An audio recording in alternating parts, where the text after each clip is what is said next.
हे सारं तुमचा आमच्यावर असलेल्या विश्वासाचंच प्रतीक आहे. या पालक बैठकीनिमित्त आपण इथं उपस्थित झाला त्याबद्दल सर्वप्रथम मी आपले विद्यालयाच्या वतीने शुभेच्छा स्वागत करतो. तंत्रज्ञानाचं युग आपण फक्त म्हणतो पण ते अंमलात आणणं एवढंच गरजेचं असतं. हे इतकं महत्त्वाचं.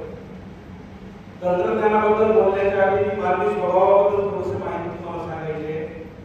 त्या स्वभावामध्ये माणसाने कसे स्वतःमध्ये अपडेट केले याचं उदाहरण तुम्हाला त्यातून समजेल आणि तंत्रज्ञानासोबत कसं आपण बोलून घेणं गरजेचं आहे हे अभ्यासामध्ये.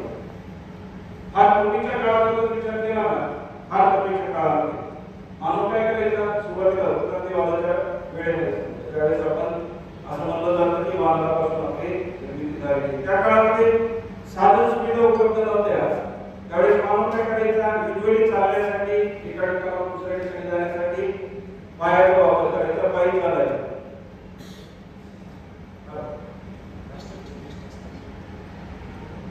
पायी चालायचं. पायी चालल्यावर त्याच्या लक्षात आलं की चाललंय पायी चालणं काय आपल्यासाठी कामाचं नाही, पाय फार दुखतात. कालांतराने त्याने शोध लावला सायकल. खुश झाला थोडे दिवस. सुरुवातीच्या काळात त्याला खूप मस्त वाटायला लागलं. सायकलवर असं काय नुसते पायदळ हल्ले की एका गावात दुसऱ्या गावात लवकर पोहोचतो. थोड्या दिवसात त्याचा एक कंटाळा आला. म्हणलं सर सायकलवर इतर पैसे तर हाताने पकडायचे, पायाने मारायचे, पाय तुटायचे कधीतरी समाधान झालं नाही. समाधान नाही झालं तर त्याने शोध लावला गाडीचा. गाडीवर खुश झाला. गाडीवर खुश झाला, गाडी चालवायला लागला. असे थोडे दिवस गेले. थोड्या दिवसानंतर त्याचा एक कंटाळा आला. कंटाळा येऊन त्याने काय केला, तो म्हणतो सर गाडीवर चालवायचं म्हटलं तर हवा तर लागते, म्हणून तर गरम म्हणजे उष्ण हवा लागते, थंड हवा लागते, गाडी चालवायला अडचण येते. तुम्हाला हे काही खरं नाही. मग आणखी शोध लावला कारचा. आता मस्त वाटायला लागला. म्हणलं चला कारमध्ये बसता, हवा लागत नाही, काही नाही, मस्त गाडी पळते. थोडे दिवस त्याच्यावरही समाधान झालं. त्याच्यानंतरही त्याच्या लक्षात आलं की सर हे पण काही आपल्या कामाचं नाही. गाडी जरी चालवायची तर रस्त्यावर खड्डे येत होता, खड्ड्यामध्ये गाडी आंदोलन चालली. त्याच्यावर समाधान नाही झालं तर विमानाचा शोध लावला. विमानाच्या शोधावर सुद्धा आपलं समाधान नाहीये. मी कदाचित नाव ऐकलं असेल, हायपरलूप नाव विमानाच्या पुढचे कन्सेप्ट आणलेली आहे. विमानामध्ये बसला, विमानामध्ये उडताना आणि बसताना पोटामध्ये थोडासा त्रास होतो काही जणांना, पोट भरल्यासारखं वाटत होतं. त्याच्यामुळे त्याच्यावरही समाधान नाही झालं तर त्यांनी हायपरलूप शोधली. हायपरलूपचे कंटेंट आता जगामध्ये काही देश असे जसे की दुबईमध्ये अबुधाबी ते दुबई दरम्यान ते हायपरलूप नावाची संकल्पना राबवायची चालू आहे. तयारी त्यांची पूर्ण आहे. हायपरलूप नावाचे कॉकपिट तयार करायचे. कॉकपिट मध्ये म्हणजे पाईप असेल, पाईपाच्या आतमध्ये एक मशीन असेल, त्याच्यामध्ये 10-12 जण एका कॉकपिट मध्ये बसतील आणि विमानाच्या वेगापेक्षाही जलद गतीने एका ठिकाणाहून दुसऱ्या ठिकाणी पोहोचतील. म्हणजे मला सांगितलं होतं की माणूस काय आहे की स्वतःच्या स्वभावानुसार, म्हणजे माणसाचा स्वभाव आहे की माझ्याकडे आहे त्याच्यापेक्षा माझ्याकडे काहीतरी आणखी चांगलं असलं पाहिजे. याच्यातून काय करत शोध घेत गेलेला आहे. आणि या शोधामध्ये फक्त एकच सेक्टर, मी आता तुम्हाला उदाहरणामध्ये एक सेक्टर दिलंय, तेवढंच सेक्टर वापरले असेल. सगळ्या सेक्टरमध्ये काही ना काही बदल होत गेलेले आहेत आणि त्या बदलांचा स्वीकार करणं खूप गरजेचं असतं. चार्ल्स डार्विन नावाचे एक शास्त्रज्ञ होऊन गेला. विद्यार्थ्यांना कदाचित माहिती असेल, तुमच्यापैकी बऱ्याच जणांना त्याच्याबद्दलची माहिती. आपण शिकत असताना आपल्याला सुद्धा होतं.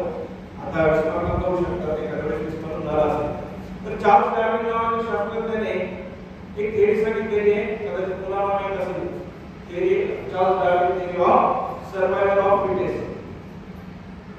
मग खूप सारे प्रयोग केले. दुसऱ्या प्रयोगातून त्याच्या असं लक्षात आलं की जर जगायचं असेल, सर्व्हाइव्ह जर करायचं असेल भविष्यामध्ये, तर त्याच्यासाठी आपल्याला खूप सारी स्ट्रगल करणं गरजेचं आहे. अडॉप्ट करता आलं पाहिजे. ज्या वातावरणामध्ये, ज्या परिसरामध्ये आपण राहणार आहोत त्या परिसराशी आपल्याला जर अडॉप्ट करता आलं, तिथल्या परिस्थितीला जर जुळवून घेता आलं तरच आपण सर्व्हाइव्ह करू शकतो. त्याने खूप सारे प्रयोग केले. त्याच्यातलं एक उदाहरण सांगतोय, कदाचित पुस्तकामध्ये तुम्हाला झालंय नाही झालंय मला माहिती नाही. त्याने एक प्रयोग केला, एक पॉट घेतला होता, कुंडी घेतली छोटी, खूप सारे गावाचे राणी त्याच्यामध्ये टाकले, मातीने झाकले, पाणी देत राहिलं. 5-7 दिवसाच्या कालावधीनंतर हळूहळू त्याचे अंकुरित झाले. उगवत असताना आम्ही त्याने वॉटरिंग करत राहिला. वॉटरिंग केल्यावर त्याच्या कालांतराने एकदा त्याची वाढ व्हायला लागली. असं लक्षात आलं की सगळे झाड अंकुरित होत नाही, कमी जागेमध्ये जास्त लावले. तर त्याच्या असं लक्षात आलं की सगळे झाड काही अंकुरित होत नाही, काही झाड कमी प्रमाणात अंकुरित होतात, तर काही झाड पूर्ण क्षमतेने अंकुरित होत आहेत.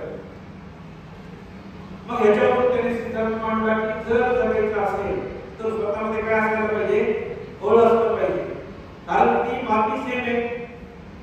जे पॉट त्याने घेतलेलं आहे त्याच्यात ती माती वापरली सगळ्या झाडांसाठी सारखी होती, सगळ्यांना पाणी सारखं दिले गेले, तरी काहीच झाड मोठी झाली. कारण की त्यांनी त्या मातीसोबत त्या पाण्यासोबत काय केलं, स्वतःला अडॉप्ट करून घेतलेलं.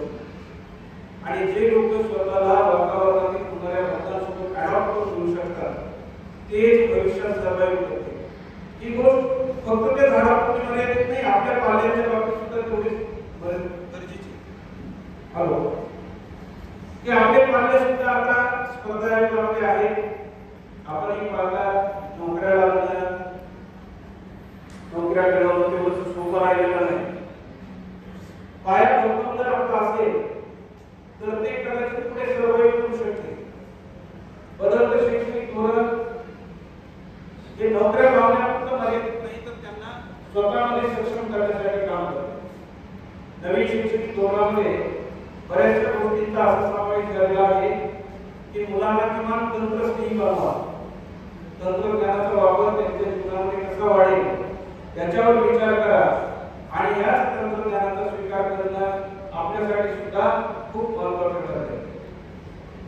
मी एक संस्थेचे सन्माननीय सचिव आपले इथे उपस्थित आहेत. मी आपण सर्वांना सांगू इच्छितो की तंत्रज्ञान काय असलं पाहिजे, कसं गरजेचं आहे याचं ज्ञान आम्हाला तर घेणं गरजेचं आहे.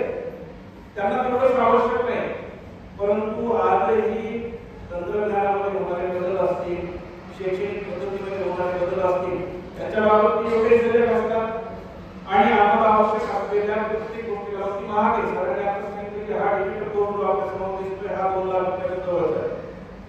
जे 2 लाख रुपयाचा बोर्ड उपलब्ध करून देण्याचं धाडस त्यांनी दाखवलंय. अगदी आमच्या विश्वासावर की बाबा चला मी दाखवतोय, तुम्ही करा.